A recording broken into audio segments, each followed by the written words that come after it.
Indian literature, for example, which is what we are specifically talking about, the more you seek the diversity, the more you get the unity.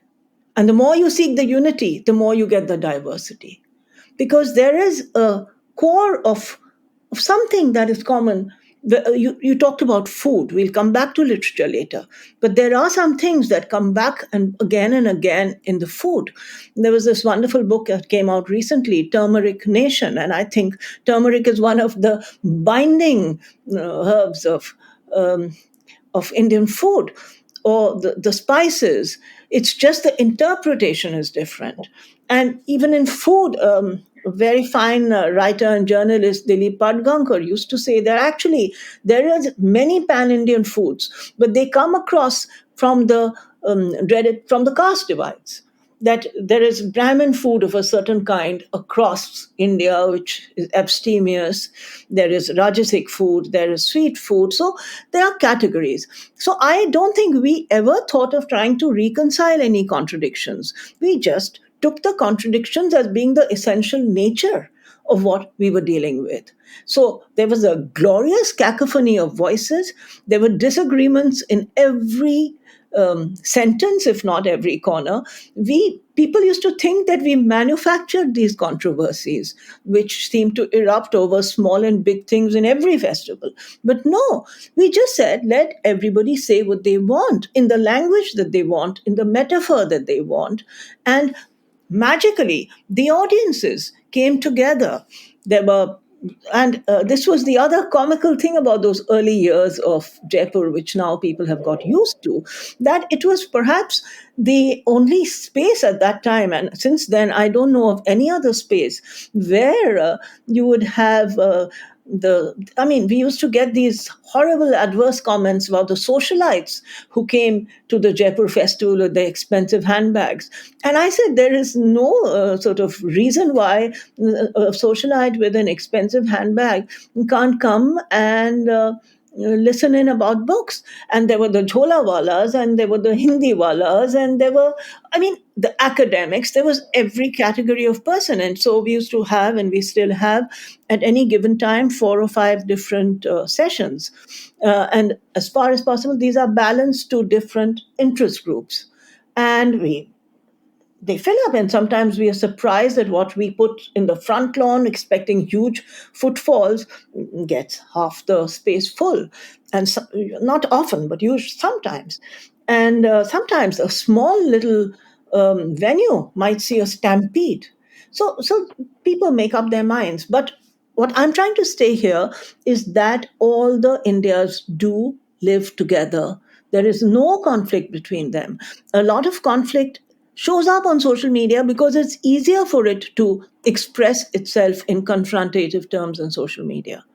But there are many, many, many Indias, and at least in literature, they can coexist, they can each speak for themselves, and they can speak to each other.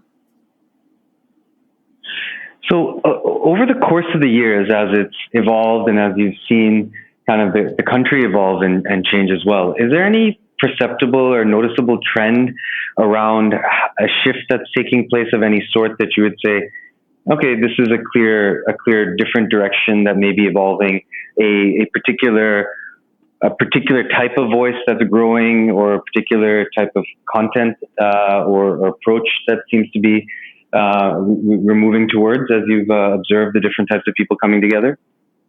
That's a good question, but from the top of my head, what comes to mind is that in every language, the younger writers write differently.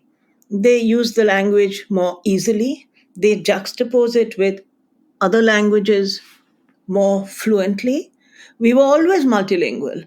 And most people knew 2 or 3 languages in India always. And most people even now know English as well as their mother tongue. And the added dimension of social media makes it easier to interact around the world. So they use their language not so laboriously and not with such high literary intent. They use it more easily. There is an element of the spoken voice because there's always a crossover between spoken content, spoken poems, poetry, and that has there's always between the Indian languages and their respective cinemas also there is always some degree of interaction. So I'd say younger people are using their mother tongues with a deeper love, in fact, because many of them have the option of writing in English or writing in other, but they choose to come back to their mother tongues and to use them with depth and inflection, but at the same time, without so much of a burden of being literary. And I'd say the easy aspirational India is there. And increasingly, in the last 2 or 3 years, in literature, there is a great amount of hurt, anger, and angst that comes through, which is easier to express through literary means than through where there's a huge amount of self censorship in every aspect of expression in India at the moment, but not through literature because you never say exactly what you're trying to say, and you are always nuanced. Nobody's any saying it's not about any one, say, political party or any one person or anyone. It's about the human condition. Women have begun to write differently and much more confidently, and their stories have also changed.